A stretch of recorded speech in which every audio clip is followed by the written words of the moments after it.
तो सबसे पहले अपने मन को निर्मल करना होगा, तब वो दीन दयाल, वो दीनानाथ आप पर कृपा बरसाएगा।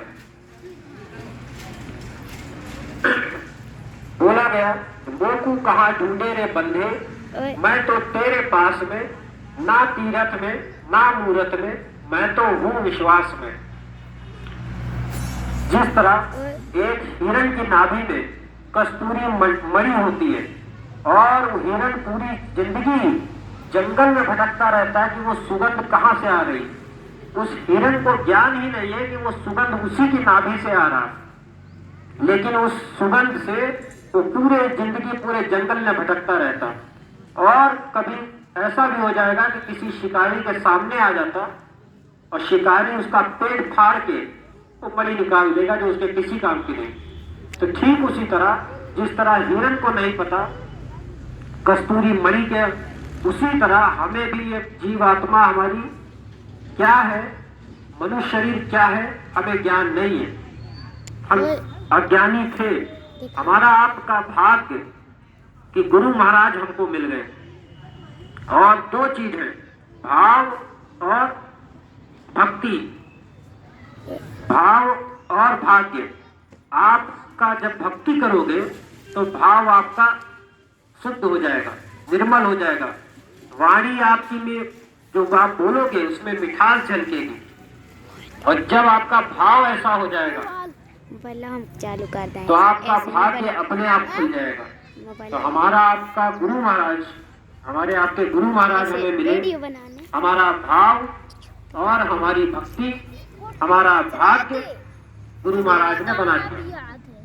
हमने अपनी इन जड़ आंखों से इस संसार को देखा और यकीन मानिए गुरु महाराज कहते थे कि जिन जिन को आप अपनी इन बाहरी आंखों से देख रहे हो, एक ना एक दिन ये सब चले जाएंगे। रिश्ते नातेदार, आपके अड़ोस पड़ोस वाले, आपके घर परिवार वाले, सबका एक निश्चय अवधि है। हर एक आदमी कोई 20 साल के लिए, कोई 30 साल के लिए, कोई 50 साल के लिए आया और जैसे ही समय पूरा हो जाएगा आपको लेने के लिए, अगर आपने किसी साधु संत महात्मा की खोज कर ली, उनके बताए रास्ते पे चल दिया, भजन ध्यान सुमिरन कर रहे हो, तो जब समय पूरा आएगा तो दयाल गुरु महाराज ने बार बार बोला, अगर भजन ध्यान सुमिरन करते हो तो आपकी जीव आत्मा की संभाल की गारंटी मेरी। हम आपकी जीव आत्मा को किसी भी योनि में, 4 खान 84 लाख योनियां किसी भी योनि में जाने नहीं देंगे। समय पूरा होते ही दयाल आपके पास आ जाएंगे आपको ले जाने के लिए। अगर ऐसा नहीं किया और शराब का नशा, मांस मच्छी का सेवन अगर किया तो दयाल नहीं आएंगे, फिर काल आएगा और आपके शरीर से आपकी जीव आत्मा को जबरदस्ती निकाल के अलग करके आपको ले जाएगा नरकों में। आए हैं सो जाएंगे राजा रंग फकीर, एक सिंहासन चढ़ जले और बंधे जात जंजीर। जो भी आया है इस संसार में एक ना एक दिन उसको जाना है, रहने वाला यहाँ कोई नहीं। तो साधु संत महात्माओं की अगर खोज कर लोगे तो मुक्ति तो है संतों की दासी, पड़ी रहने दो चरणों के पासी। ये लिखा, आप मुक्ति और मोक्ष जो जीवात्मा को इस शरीर से निकलने के बाद चाहिए वो साधु संत महात्मा ही दे सकते। जैसे एक ताला होता है वो अपनी ही चाबी से खुलेगा, ठीक उसी तरह जब तक कोई साधु संत महात्मा आपको भेद नहीं बता देता, आप उस भेद को नहीं जान पाओगे, अपनी उस तीसरी आंख को नहीं खोल पाओगे। तो जब ये शरीर शांत हो जाएगा तो ये बाहरी आंखें बंद हो जाएगी हमेशा के लिए। अगर ये आंख नहीं खोल पाए तो जब बंद आंखों से आदमी चलता है तो गिर जाता है, कहीं लड़ के गिर जाओगे। इसलिए उस तीसरी आंख को खोलना जरूरी है कि जब हम इस शरीर से निकले तो हमें कहाँ जाना है, कैसे जाना है, उस रास्ते को हम देख सकें। उस चीज को देखने के लिए ये तीसरी आंख को खोलना बहुत ही जरूरी है। गुरु महाराज की कर्म भूमि मथुरा, जन्मभूमि खितौरा और हमारी आपकी भी जन्मभूमि, हमारी यहाँ पे उपस्थित जितने भी लोग बैठे हैं, हम आप सबकी जन्मभूमि, फोन छुड़ाओ। आध्यात्मिक जन्मभूमि मथुरा और खितौरा, तीन चीजें रखें। तीसरी और कोई नहीं। फोन, जब तक इस जो शरीर फोन, में हो फोन, प्रण कर लो और एक जो फोन। कि मेरा ये मस्तक अगर झुकेगा तो मथुरा और खितौरा। तीन गुरु महाराज ने हमको आपको आध्यात्म से जोड़ा, तो आध्यात्मिक जन्मभूमि हमारी केवल तीन मथुरा दरबार और खितौरा दरबार, तीसरा और कोई नहीं। और गुरु हमारा वही जिन्होंने हमको भेद बताया, जिनको गुरु महाराज ने नामदान दिया, जिनको गुरु महाराज ने सत्संग के वचन बताए। इन सत्संग विवेक न हुई, जब तक सत्संग में नहीं आओगे आप तर्क नहीं करोगे, और जब तक तर्क नहीं करोगे मतलब प्रश्न नहीं करोगे, सच्ची चीज को आप जान ही नहीं पाओगे। तो सच्ची चीज को जानने के लिए आपको सवालों के आंकड़े लगाने पड़ेंगे, रमन भैया को। और अगर सच्चा समृद्ध गुरु है तो आपके जितने भी आंकड़े होंगे प्रश्न के, वो सब पे उत्तर दे देगा। और आपके मन में जितनी भी शंका है उस शंका को निकाल देगा। फोन कवर जी। संसारी लोग कहते हैं कि ये जय गुरुदेव वाले भजन ध्यान सुमिरन करके, अरे आज बीच में आ रहा सब जने।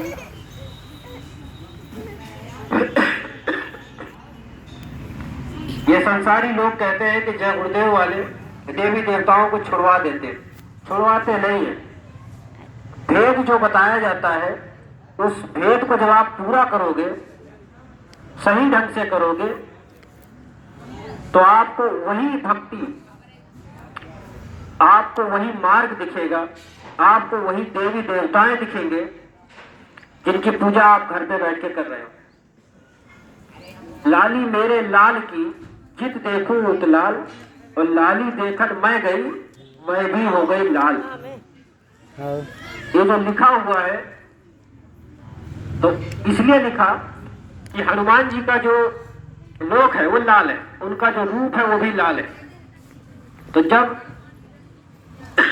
उस लोक में पहुंचे तो उस लोक में जब देखा कि यहाँ तो दूर दूर तक मुझे केवल एक ही रंग दिख रहा लाल, और जहां तक नजर जा रही केवल लाल रूप ही दिख रहा, लाल रंग ही दिख रहा। तो गुरु महाराज बताते थे अक्सर, हर एक का एक नाम है, हर एक का एक रूप है, हर एक की एक आवाज है, हर एक का एक स्थान है। नामदान भी आप लोगों को जिन जिनको मिला है आप सब जानते होंगे। सबका एक नाम है, सबका एक रूप है, सबका एक आवाज है, सबका एक स्थान है। ऐसे ही देख लो, जैसे यहाँ पे हमारे आपके बीच में लाखन भैया बैठे हैं, लाखन भैया का एक रूप है, उनकी एक आवाज है, उनका एक स्थान है। नाम, आवाज, रूप और स्थान। तो गुरु महाराज ने बताया कि हर एक चीज की नाम, रूप, आवाज और स्थान है। नामदान दे दिया। अब हमें आपको उस बताए गए क्रिया को पूरा करना है और उस लोक में पहुंच जाना है। आप सबने रामायण देखी होगी। रामायण में जब लक्ष्मण जी को बाण लगा था और वो जिंदगी और मौत के बीच में थे, तब उस वक्त वहां उपस्थित थे उनके बड़े भाई यानी कि राम जी और हनुमान जी, दोनों ही भगवान हैं। राम जी का भी अपना एक अलग और हनुमान जी का भी अपना एक अलग, दो भगवान मौजूद थे। लेकिन लक्ष्मण जी जब जमीन पर पड़े हुए थे तो ना तो राम जी ने ऐसे हाथ फेर के चमत्कार किया, ना हनुमान जी ने ऐसा कोई हाथ फेर के चमत्कार करके उनको जिंदा कर दिया। हनुमान जी को क्रिया करनी पड़ी, मेहनत करनी पड़ी। रातों रात पहले लंका गए, वो वैद्य को पकड़ के लेके आए और फिर वैद्य ने बताया संजीवनी बूटी के बारे में, तो वो पहचान नहीं पाए तो उन्होंने सोचा कि चलो पूरा पहाड़ ही ले चलो। तो हनुमान जी ने क्रिया करी यानी मेहनत करी। तो उससे हमें आपको ये सबक लेना चाहिए कि हमें आपको भी वो रास्ता इतनी आसानी से नहीं मिलेगा। अगरबत्ती दिखाने से, दीपक जलाने से वो रास्ता, वो भेद, वो मालिक नहीं मिलेगा। हमें आपको भी क्रिया करनी पड़ेगी, और वो क्रिया क्या है? ध्यान, भजन और सुमिरन। ये तीन रास्ते महात्माओं द्वारा बताए गए और ये सच्चा रास्ता है। हमें बस ये 3 क्रियाएं करती हैं। जैसे हमारा ये जो कपड़ा होता है, एक दिन हम आप पहनते हैं और उसके बाद इस कपड़े को धो देते हैं। तो साबुन सर्फ लगा के आप कपड़े को साफ करते हो, लेकिन क्या साबुन और सर्फ की कभी पूजा भी करते हो? वो आप कभी नहीं करते। जबकि साबुन और सर्फ ही आपके कपड़ों को साफ करता है, लेकिन वो पूजा के योग्य नहीं है। उसका काम है साफ करना। हमारा आपका भी काम है अपने इस मन को साफ रखना, इस शरीर को साफ रखना। ये शरीर हमारा आपका उस परमात्मा का बनाया हुआ मंदिर है। अगर हमने इसमें मांस मदिरा का सेवन किया,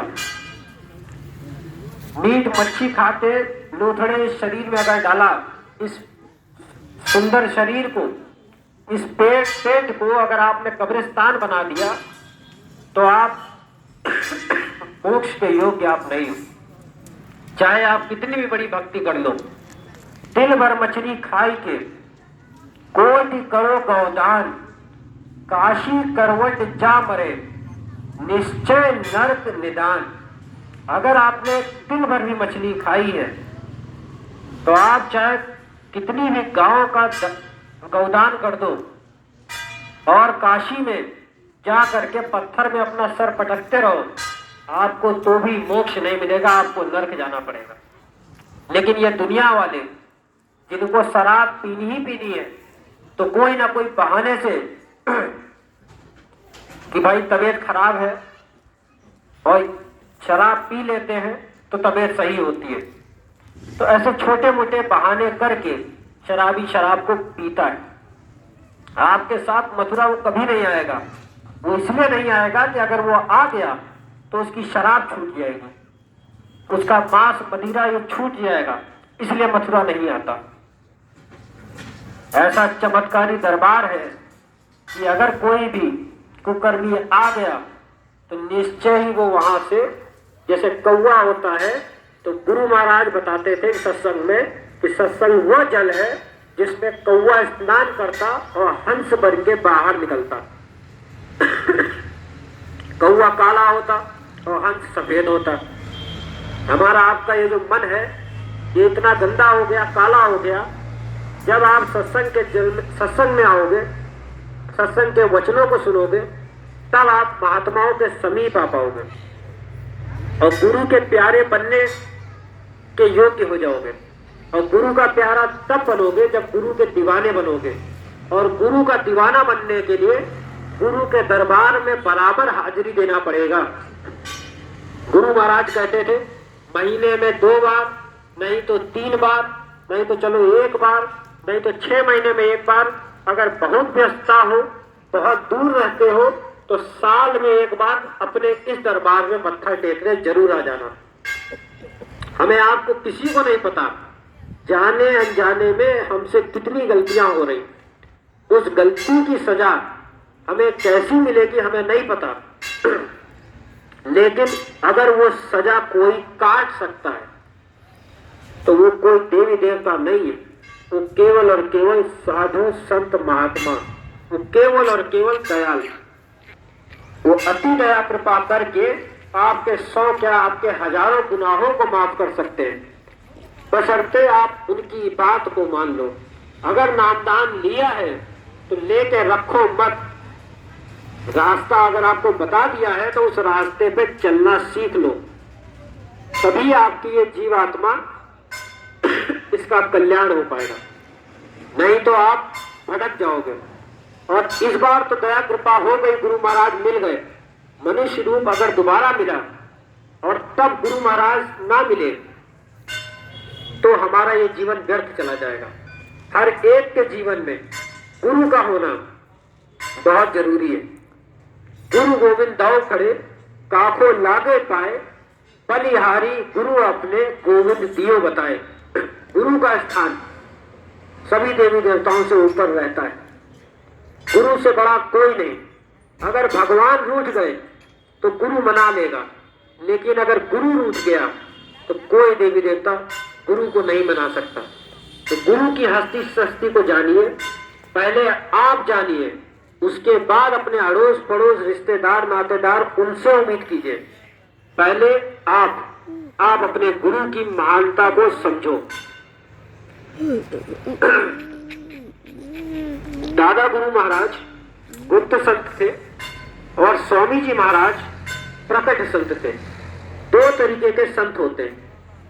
पूज्य दादा गुरु जी महाराज गुप्त संत थे, वो सत्संग नहीं देते थे, जीवात्मा का कल्याण करा देते थे और गृहस्थ आश्रम में रहते थे, मतलब घर में रहते थे। स्वामी जी महाराज की जीवात्माओं को उन्होंने ही जगाया और उसके बाद स्वामी जी महाराज प्रकट संत होके हमारे आप तो बीच में आए और सत्संग किया और करीब 60 साल तक उन्होंने सत्संग सुनाकर हजारों लाखों करोड़ों लोगों का उन्होंने रास्ता बता करके जीवात्मा की कल्याण कर दिया। और अब उसी मिशन को पूज्य हुजूर महाराज जी आगे बढ़ा रहे हैं। लाखों की संख्या में नए लोग जुड़ रहे हैं। तो जितने भी पुराने सत्संगी हैं, आप लोग समय का ध्यान रखते हुए भजन ध्यान सुमिरन करते रहिए। अभी आज जैसे लोग मेरे पास ज्यादा धन है, मेरे पास ज्यादा धन है, मेरे पास ज्यादा बड़ी गाड़ी है, मेरे पास बड़ा घर है, इसकी होड़ में है। आगे समय ऐसा आ रहा जब लोग कहेंगे कि मैं 2 घंटा करता हूं, वो कहेगा मैं 3 घंटा ध्यान करता हूं, तो कोई कहेगा मैं 4-5 घंटे भजन ध्यान सुमिरन करता हूं। तो भजन ध्यान सुमिरन करने के लिए ही हमें आपको ये मानव तन मिला, इस उद्देश्य से ये मनुष्य शरीर मिला। और जब तक ये प्राण है, हमारा भक्ति के इस मिशन में, गुरु महाराज के इस मिशन में हम लगे रहें। हम आपको केवल यही करना है। दूसरा, आपका भौतिक जो काम है, दुकान, दफ्तर, नौकरी, ये आपका भौतिक कर्म है। इस शरीर में रह के आपको भौतिक और आध्यात्मिक दोनों को बराबर का महत्व देना है। आध्यात्म से जुड़े रहोगे, आपका अध्यात्म अगर बना रहेगा तो जीव आत्मा जब ये शरीर से निकल जाएगी तो आपका आगे का काम अपने आप हो जाएगा। और केवल अगर भौतिक काम में पड़े रहोगे, तब आप जब ये शरीर से जीवात्मा निकलेगी तो केवल पछताते रहोगे कि मेरे पास सच्चा गुरु था, मेरे पास सच्चा दरबार था, मेरे पास बताया हुआ भेद सच्चा था, लेकिन भौतिक काम में मैं उलझा रहा, संसार में मैं इतना उलझा रहा कि ना गुरु को मैंने समझा, ना बताए भेद को समझा, ना दरबार को समझा। और अब पछतात होत क्या जब चिड़िया चुग गई खेत। फिर आपको समझ में आएगा इस समय तो निकल गया, मेरा मृत शरीर यहाँ पड़ा और मैं ऊपर बैठ के देख रहा हूँ और पछता रहा हूँ कि मुझे इतना कुछ मिला था, लेकिन मैं भौतिक कामों में पड़ गया और आध्यात्म की तरफ मैं नहीं बढ़ा और अब मैं लक्ष्य 84 में भटका खा रहा हूँ। तो 84 से निकल न पाए, बार बार वही मौसम है, बार बार आप इसी 84 में भटकते रहोगे। हमें आपको चाहिए कि इस बार हम मनुष्य शरीर में आए, गुरु महाराज का दर्शन किया, जो नए लोग आए उन्होंने पूज्य महाराज जी का दर्शन किया। बताए हुए भेद को अगर आप कर लोगे तो आपको दोबारा कभी किसी माँ के गर्भ में वापस इस संसार में नहीं आना पड़ेगा। अगर आ जाओगे तो पता नहीं फिर दोबारा गुरु महाराज मिले ना मिले, मिल गए तो भेद पता नहीं मिले या ना मिले, परिवार वो कैसा हो। अगर मांसाहारी परिवार में जन्म हो गया तो और नरक हो जाएगा। तो अभी आपको जो मिला उसकी कद्र करिए। भेद जो मिला, जो दरबार मिला, जो गुरु महाराज मिले, उस चीज की, उसकी हस्ती शक्ति को आप पहचानो। और कोई देवी देवता यहाँ छुड़वाए नहीं जाते, इस शंका को सबसे पहले अलग कर दो। बहुत से लोग हैं घरों में गुरु महाराज भी रखे हुए हैं, गणेश, लक्ष्मी, शंकर सब रखे हुए हैं। तो एक ही मंदिर में गुरु महाराज को भी रखा आपने, एक ही मंदिर में आपने देवी देवताओं को भी रख दिया, आपने एक ही बना दिया। एक मत बनाओ, गुरु महाराज का स्थान अलग, अगर आपको देवी देवता रखना है तो उनका स्थान अलग। एक ही में मत करो। अगर कृपा होगी तो आप समझ ही नहीं पाओगे कि कृपा गुरु महाराज कर रहे हैं कि हमारे ये देवी देवता कृपा कर रहे हैं। आप खुद ही शंका में पड़े रहोगे कि हमारा ये काम हो तो गया, लेकिन काम किया किसने, हम धन्यवाद किसको करें। गुरु महाराज मंच पे से बताते थे, सास और बहू अगर नहीं पटरी खा रही है, दोनों में, सास बहू में वैसे भी पटरी नहीं खाती, हमेशा कलेश लड़ाई झगड़ा सास बहू में होता ही रहता है। तो गुरु महाराज कहते हैं अगर